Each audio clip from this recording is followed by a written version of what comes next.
Homemaker बनणं सोपी गोष्ट नाही आहे. घर क्लीन ठेवणं म्हणजे रोजचं काम आणि सुट्टी तर बिलकुलच नाही.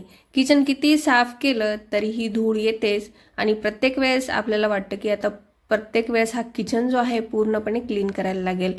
म्हणून मी आज तुमच्यासोबत शेअर करणार आहे माझी छोटीशी स्मार्ट किचन क्लिनिंगचं रुटीन किंवा तुम्ही टिप्स पण म्हणू शकता आणि स्वतःसाठी एक सुंदर सेल्फ केअर रुटीन जे तुम्ही घरच्या घरीच बनवू शकता. DIY मला खूप आवडतात आणि नॅचरल गोष्टी नेहमीच मी वापरत असते आणि ह्या नॅचरल गोष्टी वापरून तुम्ही तुमची हेल्थ, तुमचे केस, स्किन कशी चांगली ठेवू शकतात यासाठी मी तुम्हाला नेहमीच मार्गदर्शन करत असते. तर चला आजचा व्हिडिओ स्टार्ट करूया.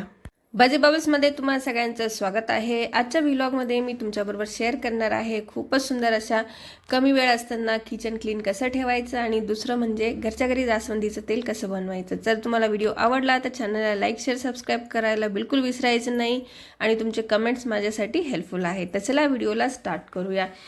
किचन कितीही क्लीन केलं तरी धूळ येतेच आणि पूर्ण किचन क्लीन करायचं म्हटलं की त्याला खूप सारा डेडिकेटेड वेळ द्यायला लागतो आणि इतका वेळ जो आहे तो आपल्याकडे बरेचदा नसतो. मग हा किचन जो आहे प्रत्येक वेळेस साफसफाई न करता तुम्ही छोट्या छोट्या टिप्स वापरल्या तर तुमचा किचन जो आहे तो नेहमी क्लीन वाटेल.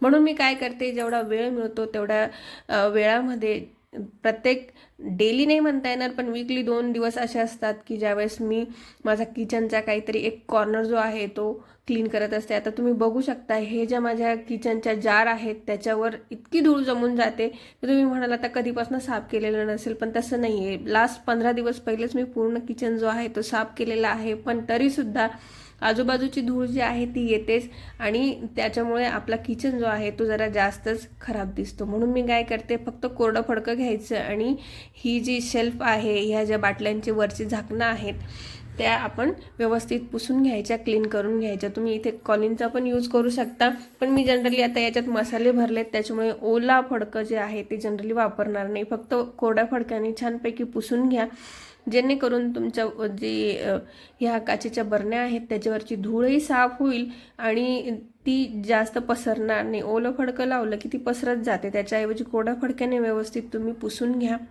आणि वीकली 1-2 कोणे तुम्ही साफ करत राहायचे. आता माझ्या काउंटर टॉपवर खूप जास्त किचन शेल्फ आहेत, 2-3 शेल्फ आहेत आणि त्याच्यावरच जास्त जो पार्ट उघडा असतो त्याच्यावर सगळ्यात जास्त धूळ जमा होते.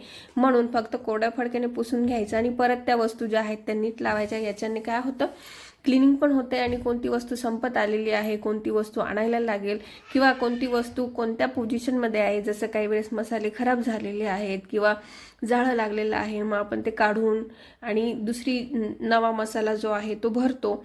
आणि आपल्याला ह्या गोष्टी ज्या आहेत त्या मंथली आपण ज्यावेळेस किचन ग्रोसरी आणतो त्यावेळेस पण आपल्याला कामीला येतात. आता इथे बघा, तुम्ही बघू शकत असाल माझे जे मसाल्यांचे जे बरण्या आहेत त्याच्यावर मी छोटे छोटे लेबलिंग करून ठेवलेले आहेत. काय होतं, आपण ज्यावेळेस भाड्याच्या घरात राहतो तर प्रत्येक वेळेस आपल्याला मॉड्युलर किचन भेटेलच याची बिलकुल गॅरंटी नाही. मग आपण काय करतो, सगळे मसाले जे आणतो ते फक्त डब्यामध्ये भरून ठेवतो किंवा स्टोरेजचा एखादा डबा असेल त्याच्यात आपण भरून ठेवतो. पण तसं केल्याने काय होतं की मसाले आपले वापरलेच जात नाही. वेळेवर जेव्हा पाहिजे आपल्याला तेव्हा ते मसाले सापडतच नाही. म्हणून मी काय करते, या छोट्या छोट्या बरण्या मी ऑनलाईन मागवलेल्या आहेत, त्याची लिंक कोणाला पाहिजे असेल तर मी जरूर डिस्क्रिप्शनमध्ये देईल आणि अशा पद्धतीने मी त्याला नेहमी रचून ठेवते. पुसून घेतलं की आपल्याला लगेच मसाले पण पटकन सापडतात, कोणता मसाला कमी झालाय, कोणता आणायला लागेल, या सगळ्या गोष्टींची आपल्याला खूप जास्त मदत होते. तर अशा प्रकारे तुम्ही पण प्रत्येक वेळेस एकच शेल्फ जी आहे ती हातावेगळी करत जा, लगेच पुसत जा, जेणेकरून तुम्हाला खूप हेल्प होईल आणि लगेच किचन जो आहे तो आपला वेगळा वाटायला लागतो. जास्त वेळ पण लागत नाही. तुमच्या डेली रुटीनमधले 10-15 मिनटं काढून तुम्ही साफसफाई केली तरी ह्या गोष्टी ज्या आहेत त्या तुम्हाला हेल्पफुल होतील. जसं आपण घर नेहमी स्वच्छ ठेवत असतो आणि अशा पद्धतीने माझा हा काउंटर जो आहे तो किचनचा क्लीन झालेला आहे.